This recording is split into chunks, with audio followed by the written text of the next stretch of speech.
Hello guys, आपका मेरे YouTube channel पे स्वागत है। प्लीज़ गाइस मेरे चैनल को सब्सक्राइब, लाइक एंड शेयर करिएगा। और आज हम करेंगे कैबिनेट मिशन 1946, यानी कैबिनेट मिशन जो 1946 में आया था उसमें क्या था। ओके, तो ये देखिए कैबिनेट मिशन 1946 बेबल योजना की असफलता के बाद फरवरी 1946 में प्रधानमंत्री एटली ने भारत में राजनीतिक गतिरोध को दूर करने हेतु एक 3 सदस्यीय शिष्टमंडल भेजने की घोषणा की। ओके, इसमें ब्रिटिश कैबिनेट के 3 सदस्य लॉर्ड पैथिक लॉरेंस भारत सचिव थे, जो सर स्टैनफोर्ड क्रिप्स व्यापार बोर्ड के अध्यक्ष तथा एवी अलेक्जेंडर एडमिरल्टी के प्रथम लॉर्ड नौसेना मंत्री थे। ओके, तो अगर आपको इसके क्वेश्चंस पूछे जाते हैं पेपर में तो आप इनको आसानी से लर्न कर सकते हैं, ऐसे कि लॉरेंस क्रिप्स और अलेक्जेंडर कैबिनेट मिशन से रिलेटेड थे। Lawrence Cripps Alexander. ओके, तो इस तरीके से आप इसे लर्न कर सकते हो। तो आपको याद रहेगा कि लॉरेंस क्रिप्स और अलेक्जेंडर थे, और इसमें से कोई भी फोर्थ नेम अलग होता है। जैसे क्वेश्चन में पूछ लेते हैं कि इन 4 में से कौन एक नहीं है, तो आप इस तरीके से बता सकते हैं। ओके, इस तरीके से आप इसे आसानी से लर्न कर सकते हैं। आप इसे 2-3 बार रिपीट करेंगे, लॉरेंस क्रिप्स अलेक्जेंडर, तो आपको ये ऑब्वियसली आसानी से लर्न हो जाएगा। ओके, तो ये देखिए आगे देखिए, इस मिशन को विशेष अधिकार दिए गए और इसका कार्य भारत को शांतिपूर्ण सत्ता हस्तांतरण हेतु उपायों एवं संभावनाओं को पहचान करवाना था। ओके, कैबिनेट मिशन 1946 से मार्च 1946 से मई 1946 तक भारत में रहा था। ओके, तो ये देखिए कि इसमें उन्होंने बताया गया है कि किस तरीके से शांतिपूर्ण तरीके से इंडियंस को उनकी आज़ादी को दे दिया जाए। इसमें ये था, उसमें पहचानना था कैबिनेट मिशन ने कि किस तरीके से वो इनको जो सत्ता थी वो सौंप सकता था इंडियंस को। तो इसके लिए संविधान सभा का निर्माण होता है बाद में। ओके, तो ये कब से रहा था? मार्च 1946 से मई 1946 तक भारत में रहा था। ओके, अब नेक्स्ट पॉइंट देखेंगे हम इसका। एक भारतीय संघ का गठन किया जाएगा जिसमें ब्रिटिश भारत और देशी रियासतें सम्मिलित होंगी। इन्होंने एक भारतीय संघ का गठन किया जिसमें कौन होगा? ब्रिटिश भारत और देशी रियासतें सम्मिलित होंगी। जो भी ब्रिटिश के प्रांत थे जो वो सम्मिलित होंगे और देशी रियासतें सम्मिलित होंगी।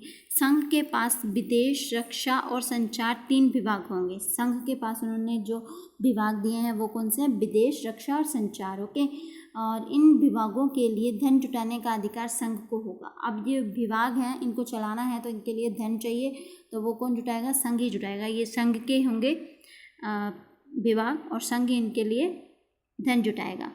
संघ से संबंध विषयों के अतिरिक्त सभी विषय तथा सभी अवशिष्ट अधिकार प्रांतों में निहित होंगे।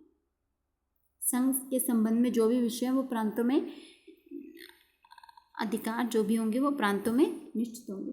संघ की एक कार्यपालिका एक विधायिका होगी जिसमें ब्रिटिश भारत और देशी रियासतों के प्रतिनिधि होंगे।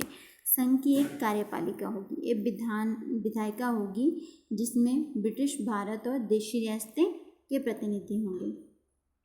यानी एक कार्यपालिका और विधायपालिका बनाई जाएगी। कार्यपालिका मीन्स राष्ट्रपति के जैसा, और विधायिका मीन्स कानून बनाने वाली, कार्य करने वाले और कानून बनाने वाली।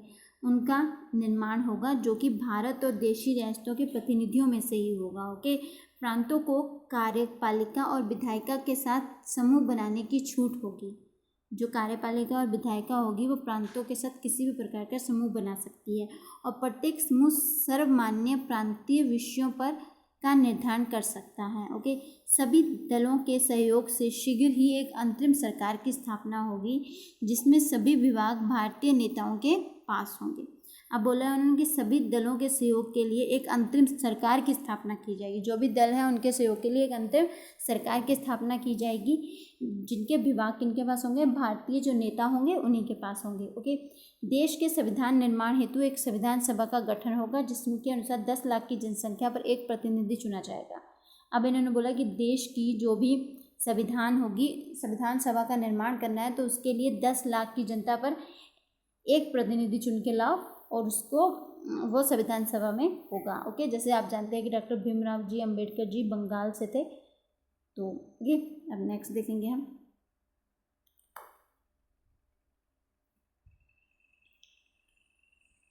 अब ये नेक्स्ट देखेंगे हम।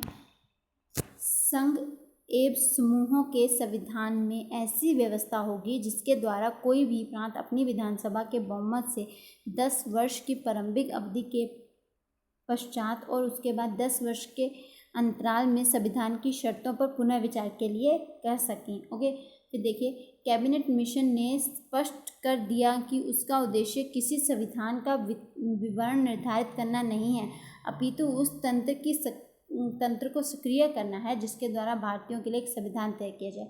यानी कहते थे कि ये कोई संविधान बनाने नहीं आए थे, बस उन्होंने बताया कि आप इस तरीके से अपना संविधान बना सकते हैं। ओके, तो गाइस बस यहीं तक था, तो इसमें यही सब बातें करी गई थी। तो अगर आपको मेरा वीडियो पसंद आया तो प्लीज़ लाइक एंड शेयर करिएगा और सब्सक्राइब करिएगा guys. Okay, thank you very much guys.